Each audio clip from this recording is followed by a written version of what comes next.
I've spoken with multiple MSPs during consulting who have said, Morgan, I want to implement AI, I want to use AI. And my first question is, okay, what do you want to use it for? And they say, I don't know, I just want to use it. You have to have purpose in the decisions that you make. What problem is that tool, vendor or that consultant, what problem are they solving for you? It's the same thing with AI. What problem is AI solving for you? And how many of those problems can actually just be solved via automation? Scale Up, the podcast for driving growth in your MSP, delivered by industry experts.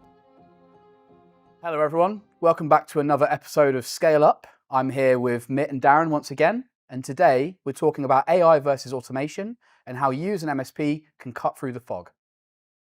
So what I'm seeing about automation and AI, it's the new cloud. Everyone's just rebranding something they've always done of email in the cloud, and now it's now called cloud. What do you see with that, Morgan? Everybody's coming out saying, I've now got AI built in. Yeah, there's definitely a strong market sentiment around AI. All of the vendors, including Halo, are jumping on the bandwagon. And I also think that the MSP industry love their new shiny toys.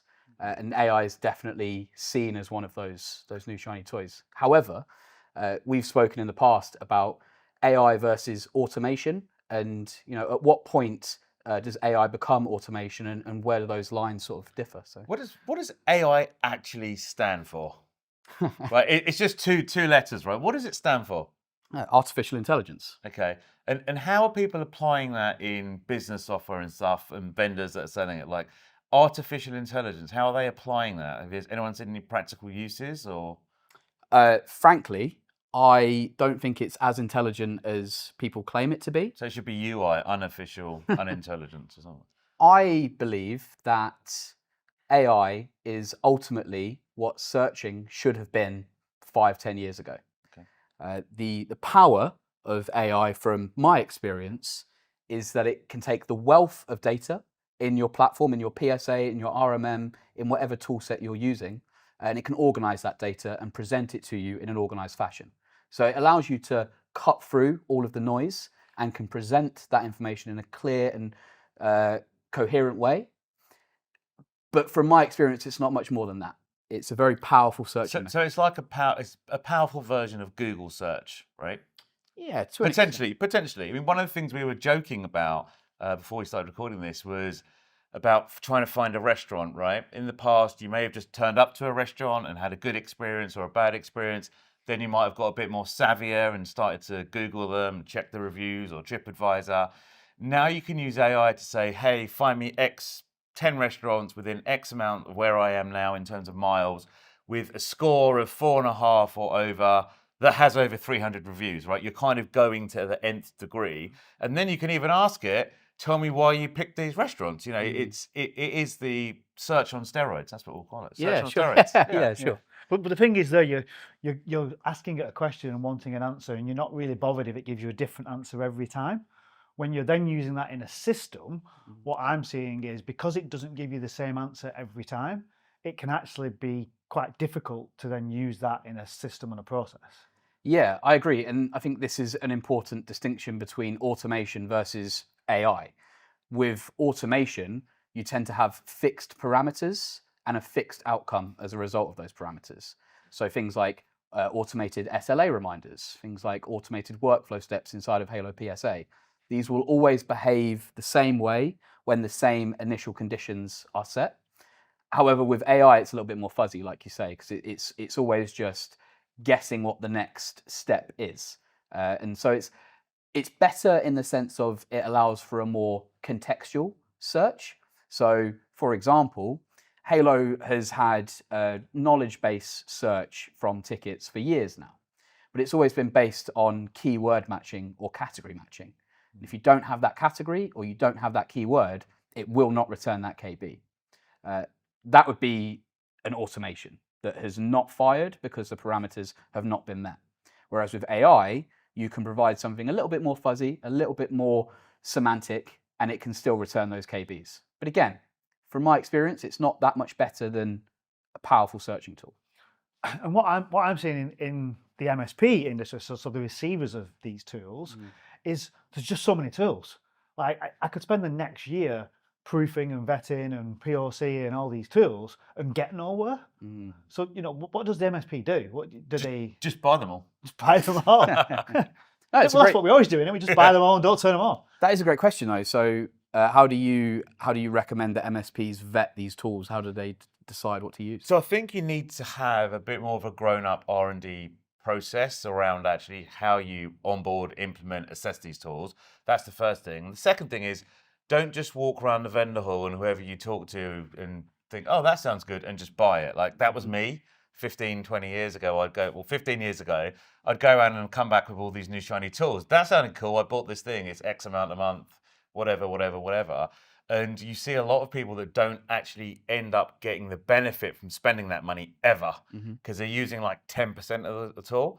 So the first thing I'd say is, like, make the things you've got already better, right? Tweak them, refine them, make them better. When it comes to choosing something, have a formal process, right? Does it, first of all, make commercial sense? Does it actually fit what your clients need? Then you can assess it technically across the things that you need to do. And that's when you can come up with a process of scoring across different vendors and then working out what the right product is going to be. Then you move to the next stage. But like I said, most people just go buy it and then try and work out the rest. Can you support it? Is there support good? All the things that you're going to need operationally to deliver whatever you're reselling or buying from the vendor need to be thought of. Yeah. But there's a lot of MSPs out there that haven't even sort of touched the surface of automation. And they're jumping from like 1.0 automation into trying to use AI. Because it's a sexy, cool thing to do. You hear AI, that's why people slap it on everything. It's like, you're going to soon have McDonald's AI. It will work out what you want to eat by just looking at your eyes or something. That'll be AI. Yeah.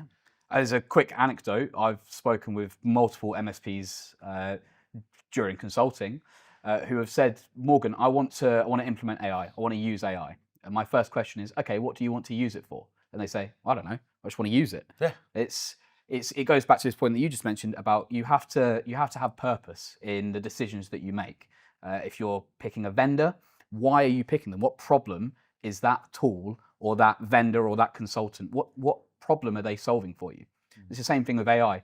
What problem is AI solving for you? And how many of those problems can actually just be solved via automation? Yeah. What do you think about the data that you're putting into AI? Because this is a topic that I see all the time about, where is this data going? Should we be putting sensitive information? People in HR roles are copying HR contracts, documents, people's personal information, copying it into ChatGPT, for instance, getting the result they want. But what about that conversation? Where's that gone? You have to be very careful about the retention policies that you're signing up for. So I know OpenAI have an option to opt out of storing or training models on any of the data that you pass through it. So you need to make sure that you read the fine print, because this is very important. You're passing all of your sensitive information through a third party. Would you host your information in a platform that you don't trust? Hopefully not. So it's exactly the same concept with AI. Yeah, that is really interesting. I mean, I've heard of there being private versions of AI, like Microsoft have their own language model in Azure, and you can kind of privatize and containerize that language model so that you can send information back in and out. And I've heard of a few MSPs doing that to secure or make their data a bit safer. Yeah. So we're talking about AI. You've touched on automation, Darren. Where do you start as an MSP? I suppose one of the things you said, Morgan, is that we need to work out actually what you're trying to get out of it, right? So I suppose most people want to either make their service better, they want to save some type of cost, or they want to be able to generate revenue somehow. So if we look at kind of making your service better, what are the kind of things that you've seen that AI could do or automation could do? And where would you start? Would you start AI? Would you start automation? What would you do? Great question. I would start at automation. I wouldn't go straight into AI. Again, it's just because it's a hot topic right now. There's plenty of ways in which you can leverage automation without using AI in any fashion. So what you have to ask yourself is, what am I or what am my team doing that is just mundane, repetitive work? How can I automate that as far as possible? And once you don't have a mechanism of performing an outcome based on some fixed parameters, then you need to start asking yourself, okay, I've taken automation this far, how can AI take it a step further? I think there's also a great concept of, I mean, you talked about Google on steroids. Techs have been using Google for years. Yeah. But actually, there's so many techs I don't see using ChatGPT. So they may even know the answer. They may even know that something is possible in PowerShell or something is possible to build this script. But why not get ChatGPT to tell you it quicker than what you would research it or you would put it together yourself?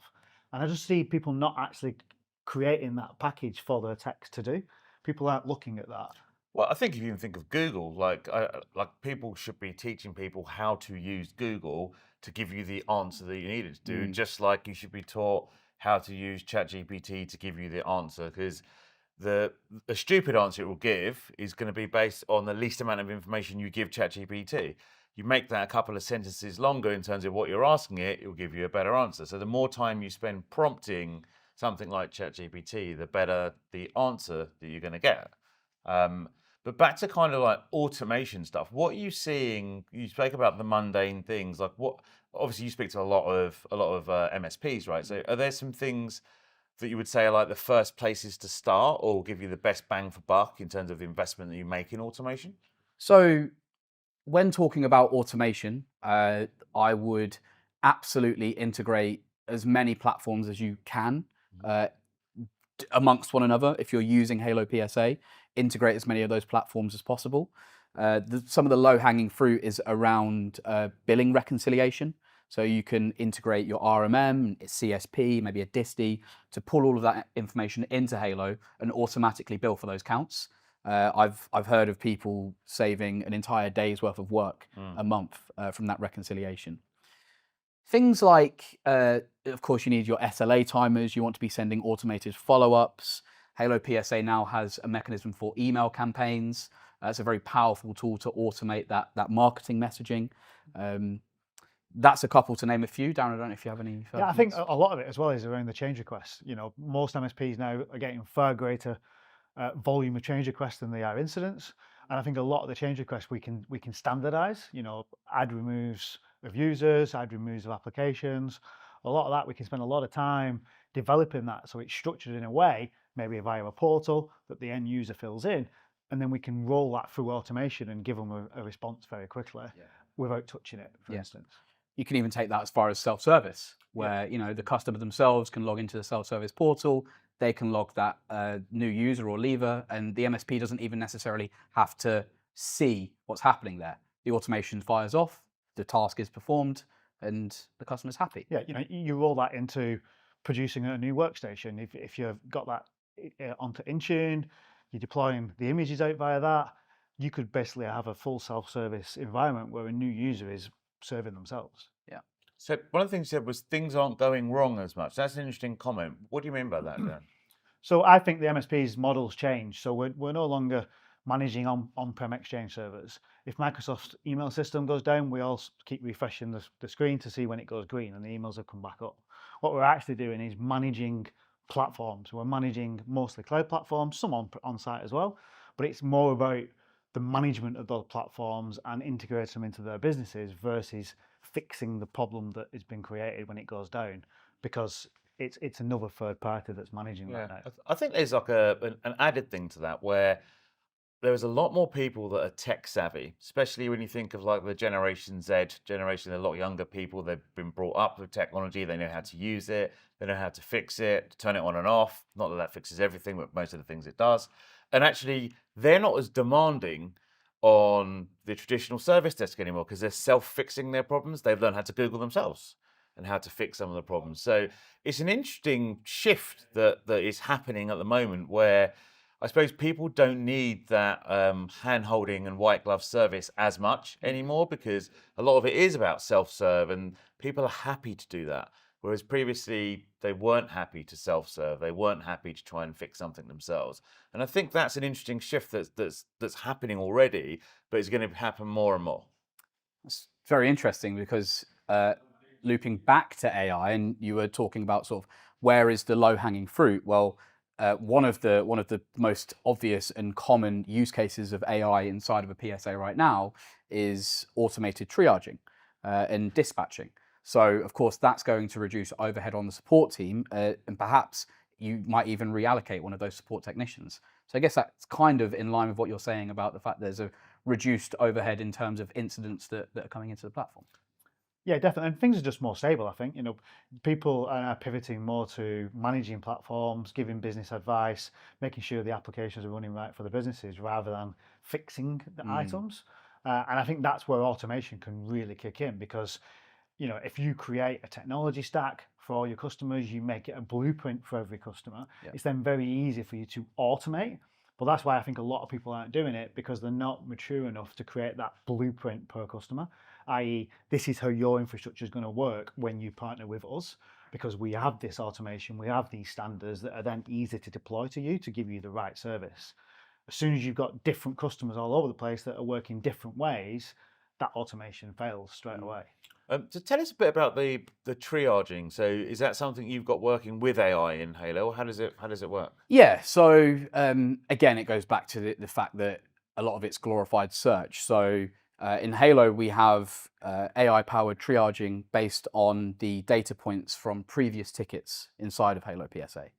So the idea here is 2 emails might be quite different in the language and the text that comes in, but the sentiment and the context is actually very similar. So Halo will recognize that those are 2 contextually similar tickets and therefore suggest or automatically apply the assigned agent, the category. We can run automations off the back of that as well, and effectively reduce the requirement for a triager or for someone to dispatch those tickets like out. a dispatcher. And that's something that just you can tick a couple of boxes and get it to work pretty easily. That's available in Halo PSA trials today. So we've been talking about AI for a bit now. There's a lot of scaremongering going on around AI taking people's jobs, right? That all these low-level tasks are now going to be used by AI. I mean, if you were running an MSP, what would you say about that? I think it's actually more about you're creating better jobs and more exciting jobs and reusing that talent rather than just using mundane tasks. But ultimately, you have got to look at how are you going to stay the same profitability or even better profitability. Costs are increasing dramatically for an MSP, especially labour. Your labour costs now are going up again. How are you going to keep those margins? And you've got to be looking at that to say, how are we expanding this business? Yeah, I agree with Darren. I don't think that jobs will be lost. A great example is self-checkout in supermarkets. You used to have all of these people packing bags and checking food out for you. You don't have as many of those people anymore. They're not all jobless. They've found new roles. And it's going to be the same in every industry. So those people that were doing the dispatching, maybe you upskill them. Maybe they spend more time mapping documentation or completing consultancy, doing project work. As you said, find more value from a new role as opposed to just keeping them stuck there doing that mundane job. Yeah, and try and stand out from the crowd with it. Yeah. I kind of miss those checkout people though, don't you really? Yeah, I want that. I think we should definitely get them back. I hate self-checkout. What about shopping bags? I got some shopping bags the other day. They got to 40p. Yeah. I remember when they I'm came just in. loving how this is changing now. I mean, we've gone from AI to talking about self-service checkouts to talk about shopping bags. I mean, that one's for the B-reel, yeah. Well, we're talking about costs going up. But if you talk about AI, what's interesting, one thing that I got told the other day was I was in an actual supermarket and the video cameras on this person's system was flagging up where it thought something was happening. So somehow that's got some type of intelligence to say it thinks theft is going on somewhere. So this is another interesting use case of AI. It can not only pick out the similarities, but it can pick out the opposite. So it's good at detecting anomalies. So in that context, everyone walks around the shop doing their thing and they all look more or less the same, apart from the one shady guy that's trying to steal the donuts. Yeah. And AI can pick that is, or can detect that there's an anomaly there. And you can do the same thing with customer environments. In terms of sort of backup routines, in terms of privileged access that's being granted, it can pick out those anomalies and it can flag that very quickly. Again, taking the wealth of data that might otherwise be missed by the human eye and presenting it to you in a uniform fashion. So I want to talk a bit about training AI, a bit about when we were talking about those supermarkets. I was thinking they must need like a fake burglar to run around pretending to steal stuff so it can see stuff. But there's a level that you have to train AI with data, right? So that Yeah. it can recognize those things and do things. Like, Yep. have you had much experience in having to train AI at all? I have a small amount of experience, and from my experience, I've found that you need a very large set of data, and you need a very small set of outcomes. So, for example, you might, if you wanted AI to be trained to detect a positive versus a negative review of a hotel or of a restaurant, you would need to feed it hundreds of thousands of reviews, but you'd also need to tell it each time whether that was a positive or a negative review. So it's not quite as straightforward when you're talking about tickets coming into a PSA, because there's a far broader spectrum of outcomes, which is where the concept of semantic search comes in. Because with semantic search, you don't need to provide such a large set of data. It can natively draw contextual comparisons between two blocks of text. So in theory, with semantic searching, you can get started with AI with very little data, as opposed to a trained model, which you would have to provide hundreds of thousands, if not millions of tickets, with very few resolutions, or very few different types of resolutions, and very well written resolutions as well. But that's the problem. People don't do that. Exactly. In Yeah, my I know. experience. Yeah. Well, You know, you look at a set of service test ticket data, yeah. and it's not as structured as that. When I started looking at AI last year, the first place that I looked was Halo's internal instance, because we use Halo internally. And the first thing I found is, Jesus, no one is giving good resolutions. They're saying closed on call, problem fixed, solved. Yeah. Thanks, Darren. Great talking today. Glad that we could get the problem solved. It's like, well, what did you do to solve the problem? And I've also worked with a couple of MSPs that we tried to train a model from, and it's exactly the same thing. It's DNS routed. It's password reset. It's not very useful information. So actually, just based on that, are you basically saying that we should start now thinking about how we're using service tickets and making sure that there are resolutions and stuff like that in there, if we want to give AI really good data in the future? So it's not just about now. Like, my opinion is AI is probably like level 1. It could probably go to level 10, right? It's going to get better and better and better. Yeah. But we need to get our house in order and our data clean, so that it can actually read and do things that are going to be amazing in the future. Totally. I think that MSPs can get ahead of the curve, because, like you say, while it's been popular for maybe about 2 years now, it's still very much in its infancy. I think MSPs can get ahead of the curve by standardizing the way that they structure a lot of their data. They don't need it all organized. You can still have tickets coming in, and you can remember that it's going to be there in a repository and pulled back out in the future. But things like, you might want to send an email that's just a friendly communication to the customer to say the issue's been resolved or the request has been fulfilled, but some other area where you can say step by step what you did to get there. That's what I was saying. I think in the future, people are going to start to use this stuff for the wrong reason as well, right?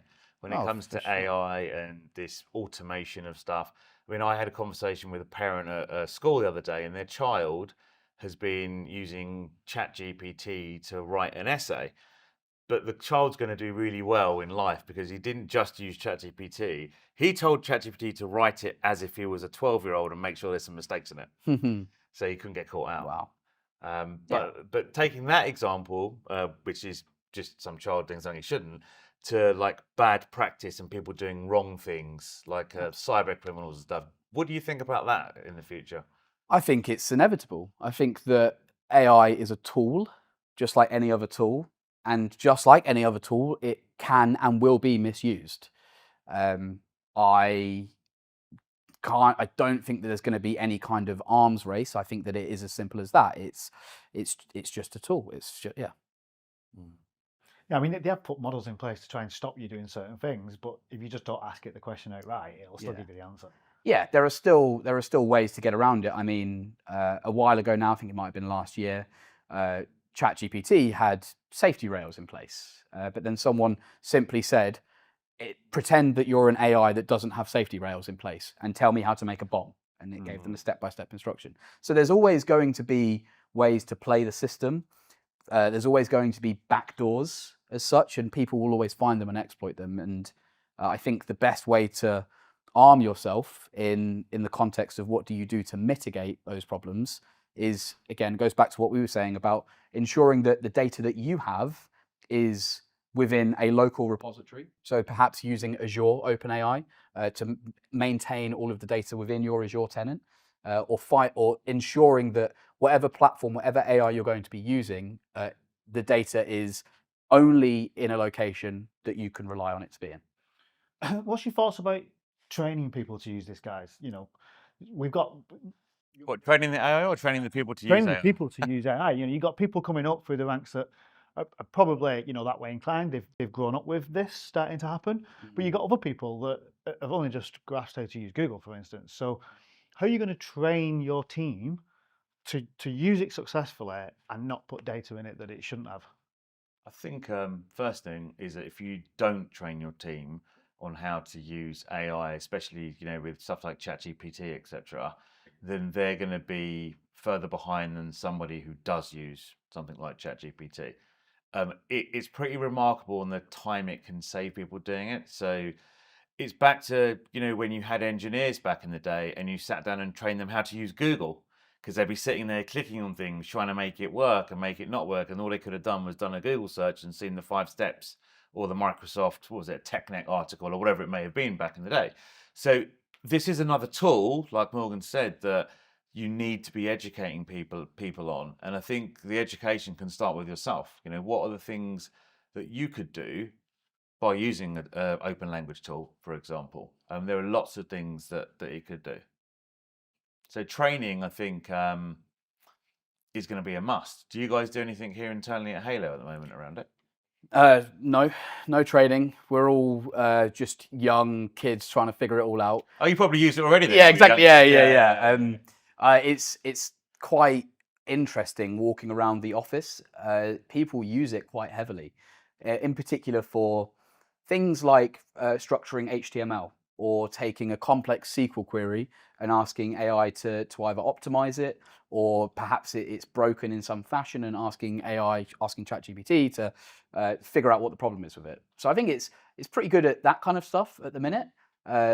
Small, simple code changes. We don't use it for our code base, and I don't think we're going to be using it ever. Halo is far too complex of a platform to plug Copilot in and have it start messing around with things. But little things like if I wanted to make a PDF template for someone and I've got it 40% of the way there, but I want to move this div here and I want to put a paragraph up here, and you can do a very good job of getting ChatGPT to structure that for you. Yeah, and I think if there's something to learn about it and you want to start using API and training people on it, I think a good place to start is teaching people on how to prompt in AI. Like, the more information you give it, the better the answer you're going to get. So just make it a bit more meaningful in terms of what you're asking it. And I've seen people that just have like paragraphs. Like, I've seen people in marketing that have paragraphs about what their ideal customer profile is. So when they're asking it, how should I rewrite this email, or how should I do this, they put that in first to prompt it. So I think there's lots of things you can do to actually make it work for you. I think there are things in ChatGPT where you can actually build little models in there, which has that pre-prompting in there. I don't know too much about it. I'm not sure if you've seen it before, but I think people are going to start to use it in various weird, wonderful ways. Yeah, so I think an interesting question is, like, people are thinking about where's this going next? They're always trying to keep ahead of the game. So what do you think? You've seen a lot going on with AI. What do you think it's going to do next?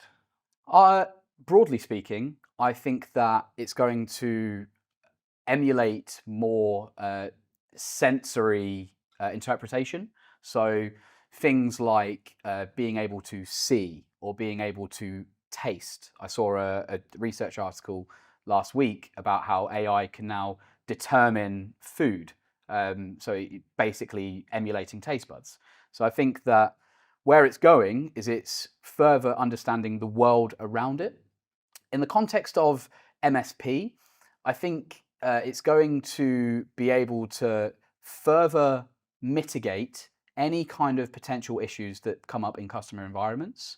It's going to, again, broadly speaking, it's going to continue to be an aid to your business. It will probably go as far as becoming that consultant that you just mentioned about sort of integrating platforms, configuring platforms, making sure that applications are talking to each other cohesively. I imagine AI is going to sit not within the tools that you use, but sit above the tools that you use. And it's going to be able to see the full stack, and it's going to be able to get a bigger picture understanding of what you're doing as a business and start working on configuration changes to optimize those processes, building those templates out that you mentioned so you can deliver them, and perhaps becoming more customer facing. But I would actually argue that MSPs are going to go the other way. And an MSP's differentiator is going to be you pick up the phone and you speak to a human. I don't see AI replacing that customer service, because the MSP's heart is great customer service, and great customer service ultimately comes from interactions, good relationships with people. So I don't see AI taking over that space, but I very much see it expanding throughout the sort of the back office, what's happening under the hood. So I think there's going to be a whole practice around AI security. I think that's a whole new thing for MSPs to get into, where AI is complex in the way that it's going to interact with everything, but it's quite scary in the same regard of how it's going to interact with everything. And I think there's going to be frameworks and some type of security that needs to be adhered to, or some sort of compliance around the security of AI. So we spent some time talking about how AI can provide value to MSPs and talking about AI in the context of the MSP business. Darren, how do you think AI can benefit the customers of an MSP? Yeah, I think it's a great question, because at the end of the day, if you're not talking to your customers about AI and the benefits of AI, then somebody else is. You're leaving the door open. So a little bit like when I talked earlier about we're not fixing incidents anymore. This is a good example of how we should be adding value to our customers to make sure we are adding value and we're pushing their businesses forward. We could bring a great angle that they've probably not thought about with AI. Especially we talked about here about what data should go into AI, how we should secure it, how we should train the staff to do certain topics in AI. And so I think as an MSP, you can give a lot of value to your customers because you're looking through a certain lens probably differently to them. Yeah, I think a good place to start that you touched on there is actually we could put courses together for free or paid to go into the client and run a half-hour workshop on, like, this is how to use something like ChatGPT, and this is how you prompt it to get the answer, and this is how you can be safe and a bit more secure within it. And I think that would be a good starting point at least. So a lot of people are talking about AI being very transformative within MSPs. Like, I heard this guy the other day that basically said that the average endpoints one engineer can handle is about 200, 240 at the moment. And they think there's a trajectory for that to get to 600 endpoints per one engineer. What do you think about that? I think it's an amazing concept of, how can you drive that within your MSP? Often when we're growing, i.e. we're adding endpoints, we're always talking about, well, we're going to add more tech because we need that. But actually, you can increase your profit margins, obviously not having that labor cost, or keep the profit margin the same, but deliver excellent customer service, like we talked about, reutilizing those resources to deliver good customer service. I think it's possible. I think it's probably got to about 260, 280 at the minute. Maybe over the next few years, it's going to go up because you've also got this reduction of incident problems as well. You're managing the platform rather than it actually being something you need to fix. So I think that plus AI is going to drive those best-in-class figures. So I suppose you're basically saying you're doing more kind of change and request types of work, and that can be automated a lot better with less time having to be spent, right? So you can do more tickets. Yeah, and same as SLA response times. If we bring in what Morgan talks about, where you've got automated triage, you're getting the right ticket to the right resource quicker than you would if you was waiting for a triager to become available, to triage it, to move it to a tech, and maybe even choose the wrong tech. If you can get automation to deliver that, you're going to give better SLA responses. Yeah. So going back to the average endpoint per technician, that's quite an interesting figure. More than doubling over the next few years. Do you see AI as being crucial to the success of that, or superfluous to requirements?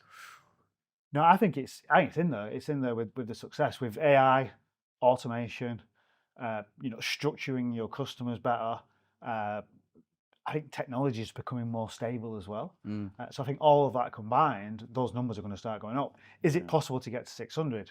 Who knows? Well, I think it's definitely not possible to do it without something like automation and AI. And I think part of the problem with that is a controversial subject, but there is a decrease in productivity across people in general in the UK, let's say. Like people just aren't delivering as much work as they were previously. Big statement. I know it sounds nasty and bad, but I personally think it's a fact. Like people just are not doing what they were doing 5 or 6 years ago. Interesting. One way you could find this out as an MSP, whether or not this is controversial or not, but use your RMM and find out how many people have got mouse movers installed on their laptops and their PCs. I'm pretty sure you'll find a lot of them. Interesting. What do you think triggered that? I think probably COVID. People going from working from home, people not being around other people. I think motivation has reduced slightly for a lot of people. Fridays seem to be the least productive day for most companies. I mean, if you try to get things done on a Friday, you're phoning someone or whatever it may be, they're not there. I think it's just a general working pattern of what's happened that I've seen across not just our industry, but lots of industries. So guys, what are your key takeaways from today, Darren? So mine is be intentional, don't go after the new shiny toy. So be intentional with the thing that you're fixing, have a plan of how you're going to do that, and then go looking for the right tool. Yeah, mine would be to remember that AI is nothing more than a tool and to use it as such. It's not going to solve all of your problems. You need to think about the problems that AI can solve and do your best to leverage AI to do so. And mine is really that people that use AI are going to replace the people that don't use AI. So start training your people on how to use it effectively.